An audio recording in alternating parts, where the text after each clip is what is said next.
Ada waaw jël yal na yàlla nangu ziar xaaral mu door affaire yal na yàlla nangu ziar. Ada lan ngay sànni ci d'abord anniversaire bi. organisation bi ak nit ñi ni fi dajaloo rek. waaw loolu lu mënul ñàkk la parce que le président Ousmane Sonko lu nit waxadi xam nga ni c'est le porteur moral de ce projet là. Le président Ousmane Sonko c'est le père de cette révolution là. Le président Ousmane Sonko mooy le responsable moral de ce projet là kon tey jour anniversaire am mu tombeek bés bii nii tey ak li mu nekk di dund fan yi ak ñun fi ñu toll ci tournant bi ñu toll fii dañu jógee ñun suñu réew ñëw uniquement pour wan ko ne ko suñu engagement ba démb ak bërki démb tey la gën a intact suñu engagement ba ñu amoon ci yow suñu confiance tey lañ ko gën a porter ci à ton égard suñu gëm ak suñu wóolute tey lañ ko gën a porter à ton égard lu mu dugg ñu dugg ci fu mu yéeg ñu yéeg fu mu toog ñu toog ñu ngi ànd ak moom tànk ak tànk mbagg ak ndagg jusqu'à ñu am réussite de ce projet là ci kattanu borom bi. coow li bari woon na fan yi mais suba gis nañ président Bassirou Diomaye Diakhar Faye bi muy def di dem Bénin Sonko moo ko gunge image yooyu bu nga ko gisee lan la def. non loolu rafet na ñu am ci mbégte am ci kontante mais dañuy fàttali rek benn mbir. dafa baax ñuy fàttali parce que ñun dañoo gaaw a fàtte lan moo indi maanaam wax sax waru woon mun a bañ a am parce que pour man amul dara lu gën a fort un contrat moral le contrat moral moo gën a fort institution le contrat moral moo gën a fort sax laa la wax ni charte nday réew mi parce que c'est ce contrat moral là moo indi tey fi président Bassirou Diomaye Diakhar Faye toog ñun dañoo tolloon ci benn période boo xam ne dañoo dund ma fàttali rek sénégalais yi dañoo dund 4 siècles et demi d'esclavage 3 siècles et demi pardon dund 1 siècle et demi de colonisation di dund néocolonisation jusqu'au 2024 bii Ousmane Sonko ñëw ne son projet pendant 10 ans muy wax ne l'ennemi de ce projet là c'est l'impérialisme c'est les multinationaux c'est nu ñu koy waxeeti nasaraan yi nga xam ne ñoo ñuy dunde ñu ànd ci ak moom loolu mu ñëw bëgg ko dakk 2024 bu ñu delloo ci courrier bi nga xamante ni maître Clédor Ciré bind na ko wax na lépp président Ousmane Sonko ba mu nee bëreet jóg ñan ñoo jóg ànd ak moom c'est les anti-impérialistes ak les panafricains ak ñi bëgg dëgg ñeneen ñëpp bañ a ànd loolu ci ànd ak moom ci loolu les gens du système ànd ci système bi ñu demee ba fin bi ci la ñu changé ñoom seen système de combat ñëw bëgg a dugg de bëgg a def politique bi ñu demee ba fin bi jot dañoo recycler wu dugg ci ni ñu koy waxati dem ci seen base arrière Ngagne Demba Touré mi ngi koy wax la dernière fois pour man les bases arrière de ce système là mooy c'est l'administration c'est les banques c'est dans toutes les couches de la société et que loolu noonu pour ce combat là c'est un combat pour man pur et simple contre l'impérialisme c'est un combat pour ñu doon dunde Sénégal démb ak bërki démb ñooñu ñoo bañ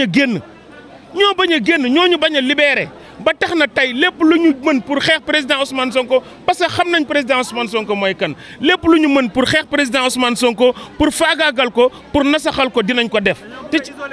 loolu lañ bëgg c'est ce qu'ils veulent c'est ça que je suis en train d'expliquer et je pense que toi tu as parfaitement compris et que il est temps pour que tous les Sénégalais comprennent que le système s'est divisé pour mieux régner bi ñu nekk woon depuis esclavage depuis colonisation actuellement ñuy dund sur le néocolonialisme et que loolu ñun duñ ko seetaan comprendre nañu moo tax ñun ñëpp ñu def bloc derrière le président Ousmane Sonko qui est le porteur moral de ce combat là te président Bassirou Diomaye Diakhar Faye c'est notre frère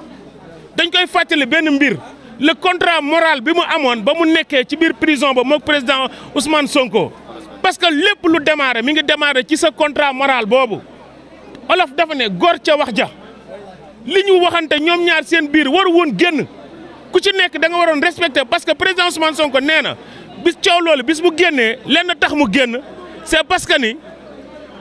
rappelé na ko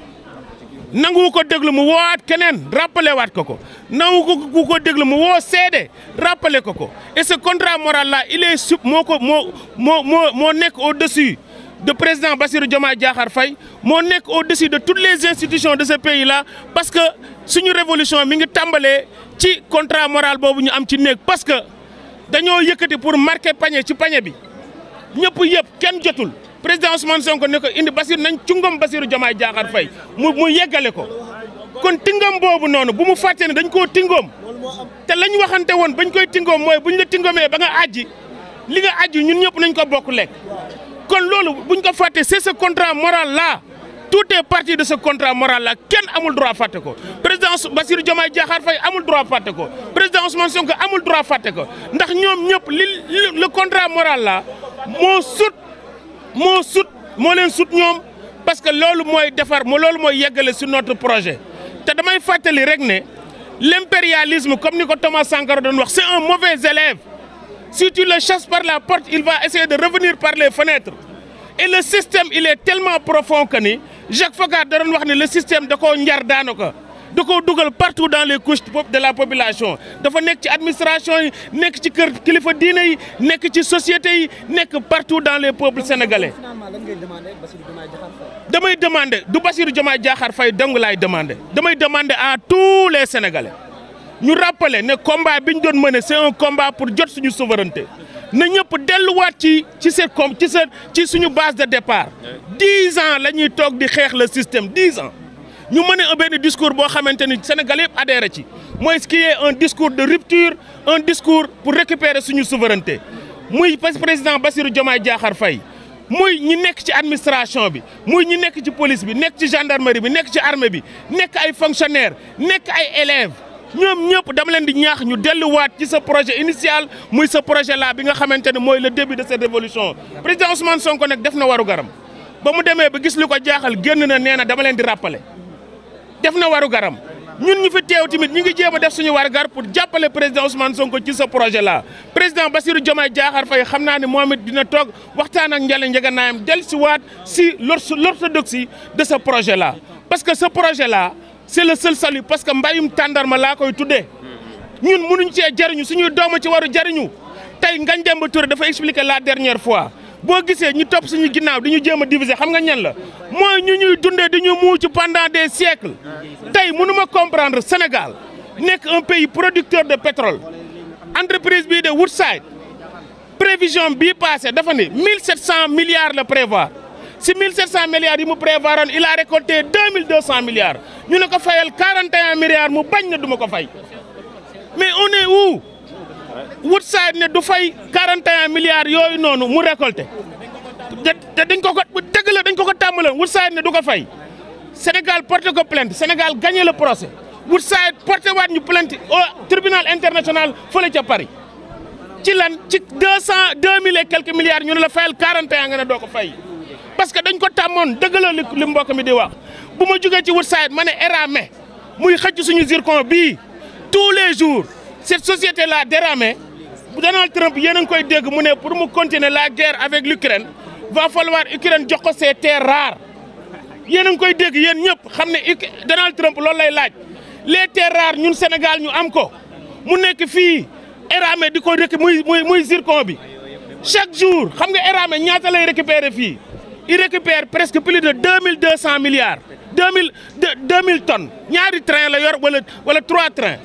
tous les jours dafa am benn train buy dem le matin am benn train buy dem le soir est-ce que xam ngeen ne benn tonne zircon lu muy jar les familles elmilites xam nga benn tonne lu muy jar $1900 sénégalais yi jël leen seen machine à calculer ngeen calculer 2000 tonnes multiplié par 1900 gàtt tous les jours Sénégal dina fi génn plus de 3 milliards wala 4 milliards par jour ci zircon bi rek laay wax zircon boobu noonu di génn 4 milliards Ngagne Demba Touré moo waxal boppam moom directeur u SOMISEN nee na 10% yi état du Sénégal am mënuñu koo récupérer et que vous pensez pas que c'est eux qui sont derrière tous ces putains de safurla tous ces problèmes là parce que eux ils veulent pas partir ñun la ñuy dundee il est temps nag ñu delluwaat ci te ñu bàyyi ñuy wax ay réalité état amul li président Ousmane Sonko wax laa gëm état xoolal yaa koy tegal ne ko doxal ma lii mu doxal ko ku mënul doxal ñu fut la door. Absolument. loolu mooy dëgg. Ousmane Sonko ak na ministre yi nee na tout blocage la identifié tey suba li mu wax ministre yi démb ci conseil interministériel bi loo ko gisee. mais président Ousmane Sonko dafa laal fi jara laal parce que xam na ne y a des sabotages damay fàttali ne Jacques Foccart moom mi tëgg ce système là moom la général de Gaulle mu tëgg ce système France africaine Jacques Foccart dafa ne Sénégal nii laa ko téye nii ak nii nañ nit ñi dellu ci mémoire Foccart yi Jacques Foccart dafa ne fu nekk am na fa ay nitam partout dans les am na ñu sant Fall ñi sant Diop ñi sant Aïdara c'est le français leen di fay tous les fins du mois ils sont dans le système ñoom xoolal heure bu nga xamante ni xoolal soxla nañ leen dañ leen di activer président Ousmane Sonko li mu wax démb ci réunion bi leer na nee na képp kuy jéem a bloqué du projet dinañ fexe ba identifier la xam yaay kan tu seras identifié yéen ñëpp yéen a ngi may dégg yéen tappalekat yi ne ci biir di bloquer les projets on va faire face à vous président Ousmane Sonko li mu wax dinañ ko def il est temps que ni xoolal ku bëggul servir Sénégal nga génn si biti ñu abal ñu parce que on est déterminé ce projet là day yegg par force ci kattanu borom bi incha allahu rabbi salaamaaleykum wa rahmatulah. jërëjëf merci beaucoup ñu ngi lay jaajëfal bu baax a baax. jox micro am oh.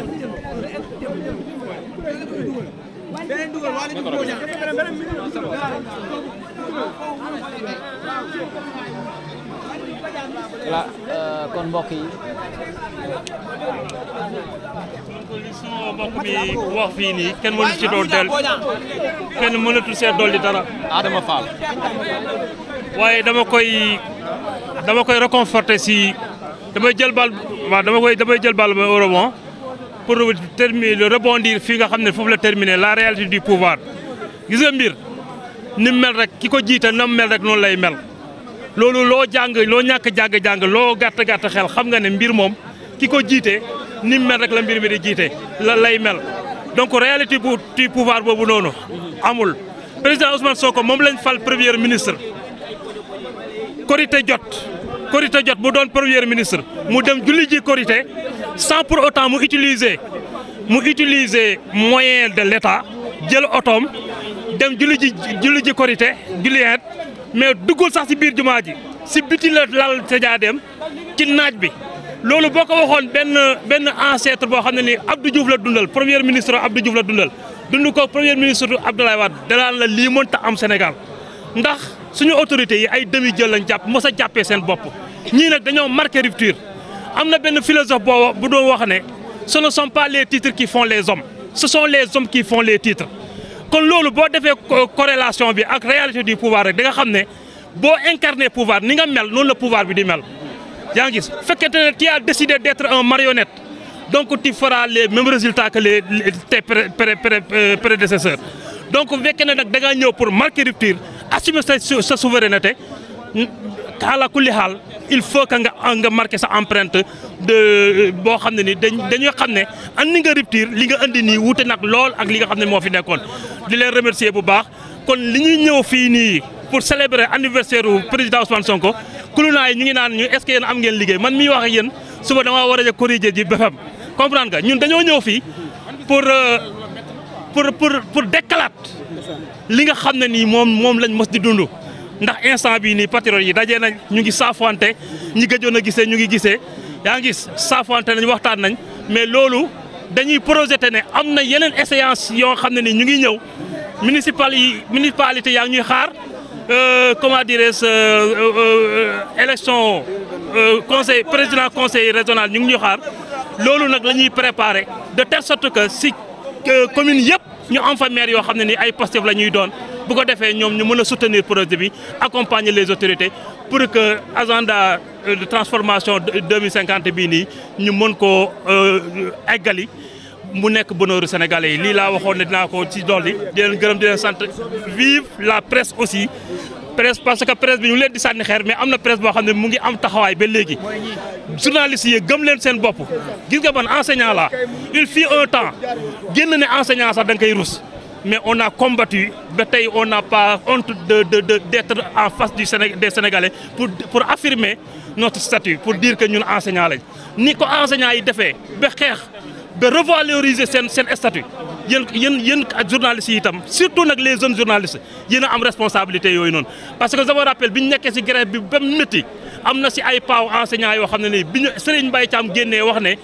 dinañu yokkal 15000 francs am na paa yu enseignants yu nangu woon nee nañ loolu mën naa jënd diw mën naa jënd ceeb mais ñun en tant que jeune loolu dañ ne insulte la yéen jeune journalistes yi yéen a mën a révolutionner seen corps boobu noonu bu leen déglu les vieux journalistes yi nga xam ne nii souvent seen argument d'autorité la bi ma toogee ak diw bi ma toogee ak autorité diw di leen jaay ne yéen ñoo génn nañ affaire yooyu noonu xamuñ dara gëm leen seen bopp te imposer seen bopp salaamaaleykum wa rahmatullah. jërëjëf jaajëfal leen bu baax a baax mu nekkoon réaction ñenn ci ay patriotes sant leen gërëm leen bu baax a baax waaw maa ngi dellu si waat non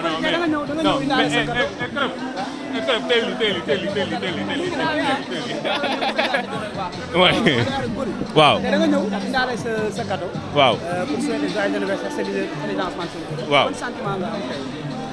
waaw xam nga fii bërëb histoire la xam nga ce n'est pas l'histoire qui fait les hommes c'est les hommes qui font l'histoire yaakaar naa bis a ngi ci bis yi di ñëw maire Sicap Sacré-Cœur dina tuddee mbeddu Ousmane Sonko à défaut de tuddee quartier bi yëpp maanaam cité bi yëpp cité Kër Gorgui tuddee ko cité Ousmane Sonko xam nga li tax parce que la résistance du Sénégal la révolution du Sénégal le changement contre le système du Sénégal yàlla dafa def comme ni Cheikh Anta Diop di naan l'Afrique c'est le hasard du climat qui a fait que nous sommes le berceau de l'humanité mais c'est le hasard de l'habitation qui a fait que Ousmane Sonko était à Cité Keur Gorgui et Cité Keur Gorgui a été témoin du changement systémique du Sénégal te loolu fii la xewee moo tax fii mënuñu fi bañ a ñëw boo fàttali ko le 23 juillet 2020 le 15 juillet 2023 ñu waroon samp Ousmane Sonko mu nekk suñu candidat ñu toog gars yi annulé sunu meeting bi ñu waroon def stade Amadou Barry bu Guédiawaye jour boobu ñëpp daje fii fêter anniversaire bi malgré ça aussi l'ensemble des délégués du parti les 1660 délégués ont voté jokk autorité bi pour ñu valider candidature am donc fii taarix la fii histoire la fii ba bis bu seen àdduna di tukki day bokk ci bërëb yoo xamante ne dañuy ñëw di ko feddali ay doomi ay sëtaati Ousmane Sonko mais Pastef dafa bindi une partie importante de son histoire à partir de cette rue à partir de cette maison donc li moo waral suñu teewaay. tout à fait. bon bu ñu doon retenir. mais bëgg nañ la laaj en quelque sorte la relation Diomaye Sonko Diomaye ñëw na ne amul divergence seen diggante. non tey nag bul yàq suñu anniversaire. waaw bul yàq suñu anniversaire. donc ñu bàyyi la nga Diomaye ak Sonko jotewuñu dara. kër gi nag yàgg nañu fay dugg. mais tamit bés yàggoon na jot xam nga ku bëggoon ñëw fii doo agsi doo am foo jaar ndax c'était le lieu le plus sécurisé du Sénégal mais c'était pas pour la sécurité mais c'était pour opprimer un homme c'était pour réprimer un homme c'était pour ôter les libertés d'un homme et de sa famille donc